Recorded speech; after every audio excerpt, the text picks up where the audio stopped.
अग्रवाल भी हमारे साथ जुड़ गए हैं, जिनको आप अक्सर हमारे प्लेटफॉर्म पर देखते हैं। रुपेश जी, राजेश जी, आप दोनों का बहुत शुक्रिया, स्वागत है 18 आवर्स स्वदेश पर। राय, राजेश जी, एक बार आपसे ना कैपिटल गुड्स वाले शेयरों पर लेंगे सर। जिस तरह से ये अटकलें लगाई जा रही हैं कि भारत में चाइनीज कंपनीज के दरवाजे फिर से खुलेंगे, तो निश्चित तौर पर इनको दिक्कत तो होगी। पहले भी जूझ रहे थे ये, फिर बीच में 5 साल का बैन लगा दिया गया, उसके बाद हमने शेयर में रिकवरी भी देखी। आप जरा बताएंगे राजेश जी कि कैसे आप देख रहे हैं, मतलब कितना बड़ा थ्रेट हो सकता है ये? गुड आफ्टरनून आशीष जी, अभिषेक जी और बाकी भी जो पैनल में मित्रगण है, सबको नमस्कार। आपने सही कहा कि ये जो खबरें कुछ दिनों से चल रही है, पिछले 2-3 दिन से, कि चाइनीज जो बैन लगी हुई थी वो वापस से खोल दिया जाएगा, इसमें दो चीजें हैं। एक तो ये अभी खबरें हैं, इसके कोई अभी तक ऐसा कोई ऑफिशियल अनाउंसमेंट आया नहीं है, बाजार उसको पहले ही भुना रहा है।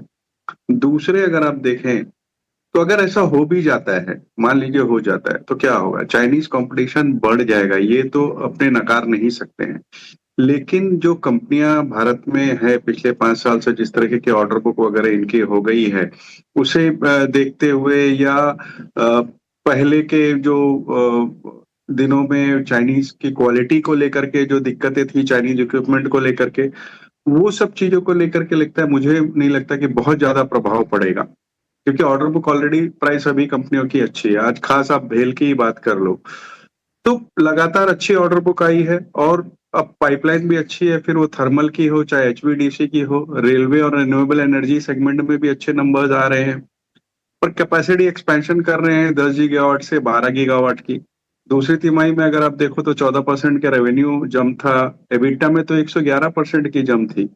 तो इन सब चीजों के मद्देनजर मुझे लगता है कि हो सकता है कि शॉर्ट टर्म में दिक्कत आए, जो कि हमने देख रहे हैं भेल में लास्ट कुछ एक दिनों से अच्छा प्रेशर आया हुआ है। 250 के आसपास आता है, कोई सी का लंबी अवधि का होराइजन हो तो खरीदारी करनी चाहिए। इवन सीमेंस, जिसका आपने नाम लिया, सीमेंस की दोनों कंपनियां, फिर वो चाहे सीमेंस हो या सीमेंस एनर्जी हो, दोनों पे ध्यान देना चाहिए। सीमेंस में अगर आप देखें तो पहली बुलेट ट्रेन का ऑर्डर उन्हें एग्जीक्यूशन का मिला, अच्छी खासी ऑर्डर बुक है, एग्जीक्यूशन कैपेसिटीज है। तो इन सब चीजों के मद्देनजर मुझे लगता है कि ये जो गिरावट आ रही है इन खबरों के चलते, एक लंबी अवधि के निवेशकों को एक अपॉर्चुनिटी दे रही है, क्योंकि इतने बढ़ जाने के बाद थोड़े से वैल्यूएशन कहीं स्ट्रेच हो गए थे, अब वो वैल्यूएशन कंफर्टेबल लेवल में आ रहे हैं।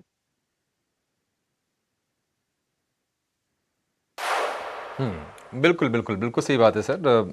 कम से कम उस फ्रंट पर तो एक फायदा जरूर हो जाएगा। एक और एक्सपर्ट को साथ में जोड़ते हैं, कोटक सिक्योरिटीज के श्रीकांत चौहान हमारे साथ जुड़ गए हैं। श्रीकांत जी, बहुत शुक्रिया आपका समय देने के लिए। श्रीकांत जी, अब सेकेंड हाफ में तो माहौल लग रहा है कि ठीक है, मतलब 5 दिन की गिरावट लगातार हो रही थी, आज शुरुआत बड़ी कह सकते हैं कि हाहाकारी हुई, उसके बाद रिकवरी। कैसे देख रहे हैं, और कुछ ट्रेड्स हैं सर आपके पास? बिल्कुल।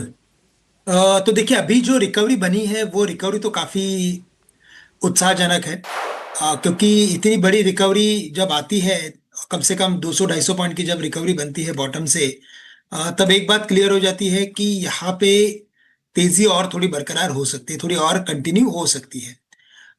बट ये पुल बैक है, क्योंकि एक बड़ा फॉल हमने देखा था, 25,375, 26,375 के पार था निफ्टी। वहां से मार्केट ने ऑलमोस्ट 900 पॉइंट का करेक्शन किया, और ये 900 पॉइंट का करेक्शन था वो वन साइडेड था। तो मार्केट काफी ओवरसोल्ड हो चुका था, थोड़ी सी न्यूज आई, उसके बाद मार्केट ने रिबाउंड किया। तो ये पुल बैक है, और ये पुल बैक मुझे लगता है कि जारी रह सकता है अप टू 25,850 से लेकर 900 रुपए तक। उन लेवल्स के करीब मुझे लगता है कि वापस हमें मार्केट में थोड़ा कॉशियस होना जरूरी है। करंट लेवल्स पे में स्टॉक स्पेसिफिक एक्टिविटी रखनी काफी जरूरी रहेगी। इंडेक्स में व्यू बनाने से बेटर है कि यहाँ पे आप स्टॉक्स पे व्यू बनाओ, आई थिंक वो फायदेमंद रहेगा। स्टॉक स्पेसिफिक अगर किसी पर्टिकुलर स्टॉक में अगर लॉन्ग की एंट्री बनानी हो, तो मुझे लगता है थोड़ा सा डिफेंसिव अप्रोच रखना चाहिए अभिषेक जी। यहाँ पे डिफेंसिव अप्रोच में मुझे लग रहा है कि लुपिन लेबोरेटरीज को करंट लेवल से खरीदा जा सकता है। 2180 2190 के करीब ये ट्रेड कर रहा है। यहाँ पे अगर इसे खरीदते हैं तो फिर मुझे लगता है कि ये स्टॉक कम से कम 2220 और 2205 तक के लेवल्स दिखा सकता है। तो 2205 2220 के टारगेट्स के लिए लुपिन लेबोरेटरीज को खरीदे, 2160 का स्टॉप लॉस रखे। साथ ही साथ मुझे लगता है कि दूसरा स्टॉक मेटल्स में से होना चाहिए, और वो है हिंडाल्को। 915 के करीब ट्रेड कर रहा है। यहाँ से अगर तेजी बनती है तो 940 955 तक के लेवल्स हिंडाल को दिखा सकता है। स्टॉप लॉस हमें रखना पड़ेगा आज के लोज का, 894 के आसपास का लो बना हुआ है, तो 894 के स्टॉप लॉस के साथ करंट लेवल से हिंडाल्को को भी खरीदा जा सकता है। चलिए, ये मार्केट पे नजरिया श्रीकांत जी ने बोला, और साथ ही साथ जो है आपके लिए दो कॉल्स भी आती हुई, जहां पर हिंडाल्को और साथ ही लुपिन, यहां पर आप जरूर नजर रखें। बट इस बीच आइए स्वागत भी करते हैं रुपेश सांके जी का। ये भी अब हमारे साथ जुड़ चुके हैं और बजट को लेकर जो है तैयारी अब वो जोर शोर से शुरू हो चुकी है। देखिए, अब कुछ ही दिन बाकी रह गए हैं कि बजट आएगा, और अब बजट से रिलेटेड प्लेस जो है वो ऑलरेडी फ्लेवर में आते हुए हमें दिख भी रहे हैं। पर पावर सेक्टर, यहाँ से क्या कुछ है उम्मीदें, आइए उस पर चर्चा करते हैं रुपेश जी के साथ, वो उसके एक्सपर्ट हैं। रुपेश जी, देखिए, हर साल जो है, अब हाल फिलहाल हमने ये जरूर देखा है कि रिन्यूएबल एनर्जी पे जो है काफी फोकस रहने लगा है, क्योंकि देखिए कहीं ना कहीं सरकार जो उज्ज्वला स्कीम लेकर आई है, साथ ही रिन्यूएबल एनर्जी को कैसे बढ़ाया जाए, इस पर फोकस रहा है। सबसे पहले तो आप यही बताइए कि इस बार पावर क्षेत्र के लिए क्या कुछ खास रह सकता है, क्या उम्मीदें लगा के चल रहे हैं आप लोग, और साथ ही साथ रिन्यूएबल पर फिर से किस तरीके से हम फोकस देखेंगे? या गुड आफ्टरनून। लास्ट ईयर का बजट देखेंगे तो मुझे लगता है कि जो 3 सेगमेंट में काफी अच्छा फोकस हुआ था, जैसे न्यूक्लियर एनर्जी, देन सोलर में भी काफी अच्छा खासा फोकस है, और क्लीन टेक्नोलॉजी। तो न्यूक्लियर में जो लास्ट बजट में जो अनाउंसमेंट किया था कि एटॉमिक एनर्जी एक्ट जो 1962 का है, या न्यूक्लियर सिविल लायबिलिटी जो 2010 का जो था, उसमें अमेंडमेंट लेके आएंगे, और वैसे ही पार्लियामेंट में बिल पास हो गया शांति नाम से। अभी मुझे लगता है आगे जाके जो वैल्यू चेन में जो कंपनीज है, अगर रिन्यूएबल न्यूक्लियर को as a renewable energy consider होता है, तो जो 18% वाला जीएसटी रेट है वो 8-8% के आसपास आना चाहिए। उसके अलावा जो प्राइवेट प्लेयर्स को अलाउ किया है, और न्यूक्लियर का कॉस्ट अगर आप देखेंगे तो 20 करोड़ पर मेगावाट बेसिस में आता है। अगर स्मॉल मॉड्यूलर रिएक्टर की बात करते हैं तो 30 करोड़ के आसपास आता है। तो ये कैपिटल इंटेंसिव इंडस्ट्री है, तो उसको प्रमोट करने के लिए मुझे लगता है कि गवर्नमेंट काफी सारे अनाउंसमेंट और क्या कह सकते हैं, जिसके वजह से कैपिटल कॉस्ट कम होगा, और एक टैरिफ जो डिस्कॉम के लिए भी फेवरेबल हो सकता है। तो वैसे सारे चीजें हम लोग इस बजट में एक्सपेक्ट कर सकते हैं। एमएनआरई और मिनिस्ट्री ऑफ पावर को, दोनों को अगर सेपरेट करते हैं, तो लास्ट ईयर में मुझे लगता है कि जो मिनिस्ट्री ऑफ पावर का जो बजट था वो 10-11% से बढ़ा था, 20,000 करोड़ का 21-22,000 किया था। और जो रिन्यूएबल एनर्जी है, जो 10-12 करोड़ से 27,000 करोड़ किया था, ये टाइम पे वो 35-40 हजार करोड़ हो सकते हैं, क्योंकि बहुत सारे जो स्कीम्स है, पीएम सूर्य घर, उसमें बहुत सारा इंस्टॉलेशन हो रहा है, तो गवर्नमेंट उसमें 30-40% कैपिटल ग्रांट दे रहे हैं। उसके अलावा बहुत सारे जो स्कीम्स, जो कुसुम योजना थे, उसमें भी बजटरी एलोकेशन बढ़ सकते हैं। तो ओवरऑल बजट रिलेटेड जो कैपेक्स काफी इंप्रूव हो सकते हैं।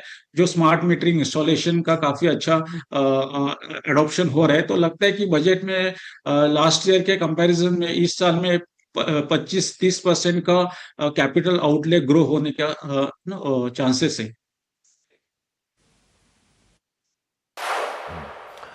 रुपेश जी, बहुत शुक्रिया आपका समय देने के लिए। रुपेश जी, लगभग 500 गीगावाट की हमारी इंस्टॉल्ड टोटल कैपेसिटी है, तो एक बड़ा उस हिसाब से तो है ही।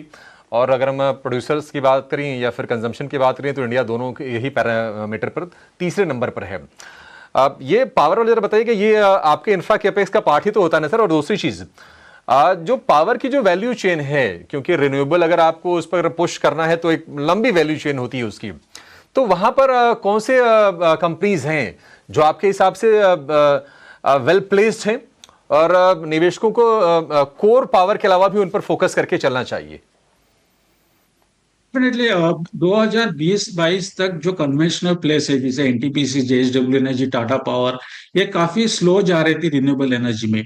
इतना सारा अच्छा कैश फ्लो होने के बावजूद भी अभी उनको लगा है कि आगे आने वाला, जैसे आपने बताया 500 गीगावाट का कैपेसिटी है, और अभी का जो पीक डिमांड चल रहा है वो 230 गीगावाट के आसपास है, और 2030 तक हम एक्सपेक्ट कर रहे हैं कि ये पीक डिमांड 330 गीगावाट तक जाएगा। तो उसके लिए जो कैपेसिटी होना चाहिए भारत में, वो कम से कम 900 गीगावाट कैपेसिटी का। इस अपॉर्चुनिटी को कैपिटलाइज करने के लिए सारे कन्वेंशनल कंपनीज है जैसे NTPC, JSW energy, CESC, NLC India, NHPC, जिन सारे लोग इस रिन्यूएबल एनर्जी का अपॉर्चुनिटी ग्रैब कर रहे हैं। तो मुझे लगता है अगर रिन्यूएबल एनर्जी को प्ले करना है, साथ में साथ nuclear energy, pump hydro storage और अदर वैल्यू चेन्स ईपीसी, तो मुझे लगता है ये कंपनीज में काफी अच्छा मल्टीपल मिल सकता है। क्योंकि लास्ट 1-2 साल में हमने देखा है जो प्योर प्ले एनर्जी प्लेयर्स है, रिन्यूएबल एनर्जी प्लेयर्स है, उसमें वैल्यूएशन बहुत एक्सेस क्रिएट हुआ था। और लास्ट 1-2 साल में बहुत सारे प्रोजेक्ट्स डिलेज हो गए, टैरिफ कम हो गए, सोलर पैनल्स का कॉस्ट भी स्टेबल है, तो उसमें थोड़ा अग्रेसिव मूव था। लेकिन अभी जो नेक्स्ट फेज ऑफ अपॉर्चुनिटी है, उसमें ये जो कन्वेंशनल प्लेयर्स है, NTPC, Tata power, CAC, NLC India, उनके पास बेटर कैपिटल एलोकेशन स्ट्रेटेजी है। तो मुझे लगता है उनका ओके। ओवरऑल आरओई भी अच्छा होगा और कंपनीज मार्केट उसको अच्छा वैल्यूएशन देंगे, रादर देन खाली renewable energy okay. Focus player को। ओके।